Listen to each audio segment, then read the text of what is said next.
Jessica's stomach made angry sounds as she sat under the old bridge. The rain had been falling for 3 days, and her thin dress was wet through and through.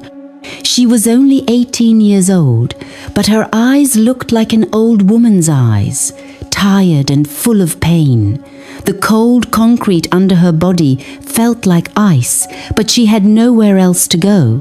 This was her home now. She remembered when she was small, her father would hold her close when it rained.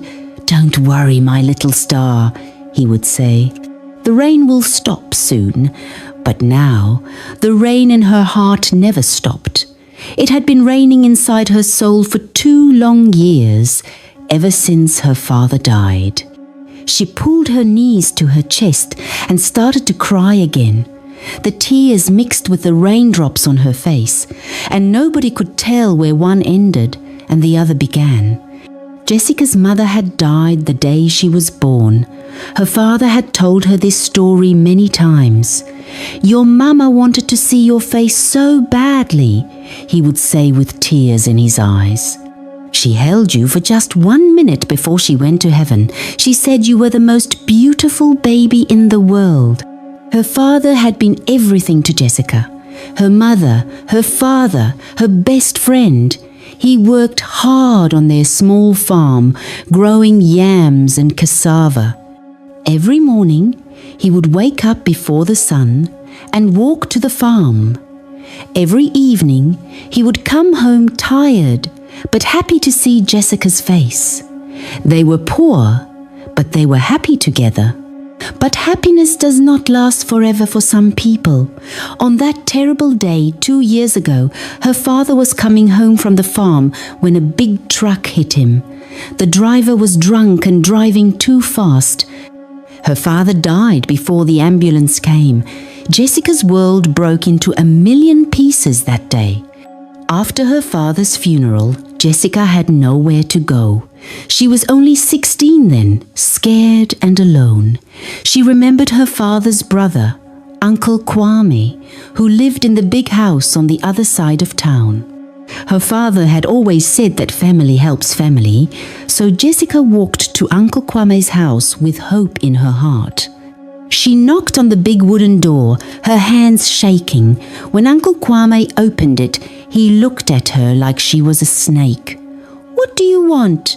he asked coldly. Jessica explained that she had no place to live, no food to eat. She begged him to help her, just until she could find work. But Uncle Kwame's face became angry. "You are a witch," he shouted. "Your mother died because of you, and now your father is dead too. You bring bad luck to everyone. Go away and never come back." He slammed the door so hard that Jessica fell backward. She sat on his doorstep and cried until the sun went down. That night, she slept under a tree for the first time. Living on the streets was harder than Jessica had ever imagined. Every day was a fight to find food and a safe place to sleep. She learned to wake up before the sun rose, because the police would chase away anyone sleeping in the open.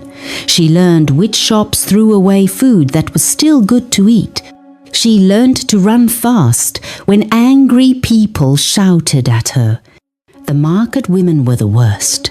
When Jessica would go to them with her hands stretched out, begging for just a small piece of bread, they would wave their hands at her like she was a fly. "Go away, you dirty girl," they would shout. "Don't come near my food." Some of them would throw stones at her, others would pour dirty water on her. At night, Jessica would lie on her piece of cardboard under the bridge and look at the stars. She would talk to her father's spirit. "Papa, why did you leave me?" she would whisper. "I'm so hungry and I'm so scared. Please help me." But the stars never answered back. They just twinkled in the dark sky, far away from her pain. Jessica learned that she could make a little money by collecting empty bottles and selling them to the recycling man.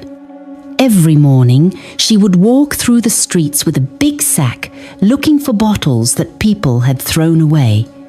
The bottles were dirty and sometimes broken, but each one was worth a few coins. The work was hard and dangerous. She had to dig through garbage piles where rats lived. Sometimes she would cut her hands on broken glass. The smell was terrible, and people would cover their noses when they saw her coming, but Jessica had no choice. This was the only way she could get money for food. On good days, she could collect enough bottles to buy a small loaf of bread. On bad days, she would go to sleep with nothing in her stomach except water from the public tap. Her body became thinner and thinner. Her clothes became more and more torn, but she never stopped hoping that tomorrow would be better. It was a Tuesday morning when Jessica's life began to change forever. She was walking down the market street, dragging her sack of bottles behind her.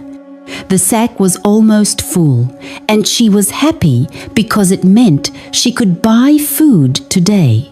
The sun was hot and sweat was running down her face. That's when she saw the woman sitting by the roadside. The woman was very pregnant, her belly big and round. She was crying softly, her hands holding her stomach. Jessica could see that the woman was hungry and tired, just like her. But there was something different about this woman. Even though she was dirty and her clothes were torn, Jessica could see that she had once been beautiful and rich. Jessica stopped walking and stared at the woman. Something in her heart told her to help. She didn't know why, but she felt like this woman needed her help more than she needed the money from her bottles.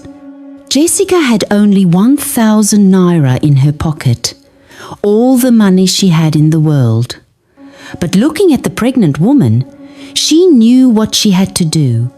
Jessica walked slowly toward the pregnant woman. Her heart was beating fast, and her hands were shaking. She had never talked to a stranger before, except to beg for food. But something inside her was telling her to be brave. "Sister," Jessica said quietly, "are you okay?" The pregnant woman looked up with surprise. Her eyes were red from crying, and her face was full of pain. "I'm so hungry," she whispered. "My baby is coming soon, but I have no food, no money, nothing." Jessica reached into her pocket and pulled out her 1,000 naira. It was all the money she had, the money she was going to use to buy bread for herself. Her stomach was growling with hunger, but she held out the money to the pregnant woman. "Please, take this and buy some food," Jessica said. "Your baby needs you to be strong." The pregnant woman's eyes filled with tears. She couldn't believe that this young girl, who clearly had nothing, was giving her everything she had. "But child, you look hungry too. I cannot take your last money. Please," Jessica said again. "I can find more bottles to sell, but you need to eat now for your baby." The pregnant woman took the money with tears streaming down her face. "Thank you. God will bless you for your kind heart. My name is Sarah. What is your name?" "Jessica," she replied softly. Sarah stood up slowly, her hand on her big belly. "Jessica, you have saved my life today. Let me buy some food and we can share it together." They walked to a small food stall where Sarah bought bread and groundnut soup. As they sat under a tree sharing the meal, Sarah began to tell her story. Her voice was full of sadness, just like Jessica's. "I was married to a rich man named David," Sarah began. "We lived in a big house with servants and cars. I was so happy when I got pregnant. But then David got sick and died suddenly. His family said I was bad luck. They took everything, the house, the cars, the money, even David's company. They threw me out with nothing." Sarah's tears fell into her soup. They said I was a witch who killed their son. Now I live on the streets just like you. But at least you helped me today. You are an angel." As Jessica and Sarah ate together under the big mango tree, they felt less alone than they had in many months. Sarah's belly was so big that she could hardly move, and Jessica was worried about her. "When is your baby coming?" Jessica asked. "Very soon," Sarah said, rubbing her stomach. "Maybe next week, maybe tomorrow. I'm scared because I have no money for the hospital, no clean place to give birth." Jessica's heart hurt for Sarah. She knew what it felt like to be alone and scared. "Don't worry, sister. God will help us find a way." Just then, they heard footsteps approaching. An older woman was walking toward them, carrying a basket of food.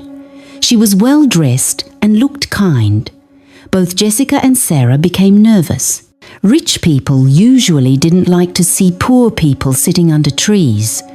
But this woman was different. She walked straight to them with a warm smile on her face. "Hello, my daughters," she said in a gentle voice. "I saw you sharing food, and it touched my heart. Are you both hungry? I have more food here than I can eat." The kind woman's name was Madam Grace. She was a retired teacher who had spent her life helping children. When she saw Jessica and Sarah sharing their small meal, something in her heart told her to help them. "I have been watching you from across the street," Madam Grace said as she unpacked her basket. "I saw how you, young one, gave your last money to help this pregnant woman. In all my 70 years, I have never seen such kindness from someone who has so little." She spread a cloth on the ground and placed rice, chicken, and vegetables before them. Jessica's eyes grew wide. She had not seen so much food in many months, but she was still afraid to eat. What if this woman was tricking them? Madam Grace seemed to understand Jessica's fear. "Don't be afraid, my child. Eat as much as you want. God has blessed me with more than I need, and He wants me to share it with you." As they ate, Madam Grace asked Jessica to tell her story. Jessica was shy at first, but Madam Grace's kind eyes made her feel safe. Slowly, Jessica began to talk about her father, her uncle, and her life on the streets. Madam Grace listened to Jessica's story with tears in her eyes. When Jessica finished talking, Madam Grace was quiet for a long time. She looked at this brave young girl who had survived so much pain, but still had a heart kind enough to help a stranger. "Jessica," Madam Grace said finally, "you are very special. Most people who have suffered like you become bitter and angry, but you became more kind. That tells me everything I need to know about your character." She reached into her purse and pulled out a business card. "I own a small business, a restaurant, and a grocery store. I need someone I can trust to help me run it, someone with a good heart who understands what it means to be hungry." Jessica stared at the card, unable to believe what she was hearing. "But Mama, I don't know how to run a business. I can't even read very well." "I will teach you everything," Madam Grace said. "Reading, writing, business skills. But the most important thing, kindness, you already have. That cannot be taught." Sarah grabbed Jessica's hand. "Take this chance, sister. This is God answering your prayers." 3 months later, Jessica could hardly believe her new life. Madam Grace had been true to her word. She had given Jessica a small room behind the restaurant to live in, clean clothes to wear, and 3 meals a day. But more than that, she had given Jessica hope. Every morning, Jessica would wake up early to help prepare food for the restaurant. Madam Grace taught her how to cook, how to count money, and how to treat customers with respect. In the evenings, Madame Grace would teach Jessica how to read and write better. Education is the key to freedom, Madame Grace would say. No one can take knowledge away from you once you have it. Jessica was a fast learner. She remembered being hungry, so she made sure every customer got plenty of food. She remembered being treated badly, so she was kind to everyone who came to the restaurant. The customers loved her smile and her gentle way of speaking. But Jessica never forgot Sarah. Every week, she would visit her friend, bringing food and checking on her health. Sarah had given birth to a beautiful baby boy, and Jessica had helped her find a small room to rent. As the months passed, Jessica learned more and more about running a business. She discovered she was very good with numbers and had smart ideas about how to make customers happy. The restaurant began to make more money than ever before. Madame Grace was so proud of Jessica. "You have a gift for business," she told her. "You understand what people need because you have needed it yourself." Jessica started suggesting new ideas. "Mama, what if we sell food to people who can't come to the restaurant? What if we deliver food to their homes?" Madame Grace thought it was a wonderful idea, and soon they had a delivery service that was very popular. Jessica also wanted to help other people who were living on the streets. "Mama, can we give free food to hungry people once a week?" Again, Madame Grace agreed, and every Sunday they would serve free meals to anyone who needed them. The business grew bigger and bigger. Soon they had 2 restaurants and 3 grocery stores. Jessica was no longer the hungry girl living under the bridge. She was becoming a successful businesswoman. 2 years after Jessica had started working with Madame Grace, word spread throughout the town about her success. People talked about the girl who had come from nothing and was now running a successful business. The story reached the ears of Uncle Kwame and his family. Uncle Kwame could hardly believe it when he heard the news. The girl he had called a witch and thrown out of his house was now rich and successful. His own business was struggling, and he needed money badly. One day, Uncle Kwame came to Jessica's restaurant with his wife and children. Jessica was shocked to see him. Her heart started beating fast, and all the painful memories came flooding back. She remembered that terrible day when he had called her a witch and slammed the door in her face. Uncle Kwame put on his biggest smile and walked toward Jessica with his arms open. "Jessica, my dear niece, I have been looking everywhere for you. I heard about your success and I'm so proud of you." Jessica stood still, not knowing what to say. The other family members who had ignored her when she was poor were now all smiling and acting like they cared about her.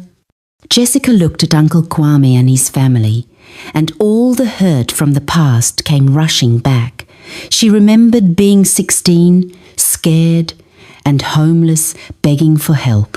She remembered his angry face, calling her a witch. She remembered sleeping under the tree after he slammed the door.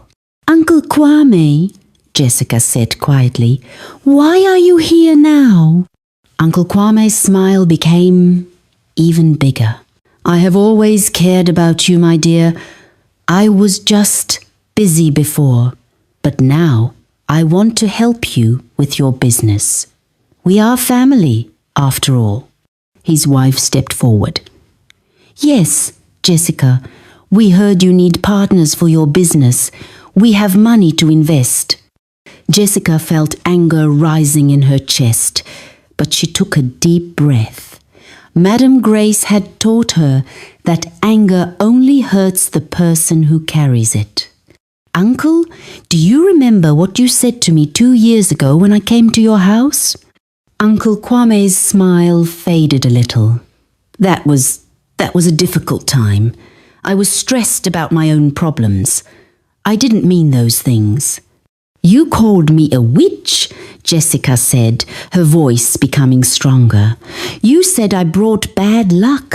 You said I killed my own mother and father. You threw me out to live on the streets." The restaurant became very quiet.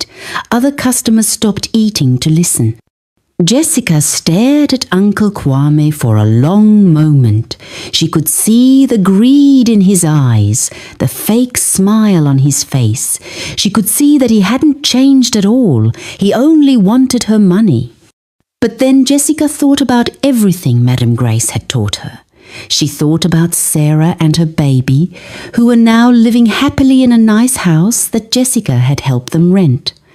She thought about all the hungry people she fed every Sunday. She thought about how good it felt to help others instead of hurting them. "Uncle Kwame," Jessica said finally, "I forgive you for what you did to me, not because you deserve it, but because carrying anger in my heart only hurts me." Uncle Kwame's eyes lit up with hope. Maybe she would give him money after all.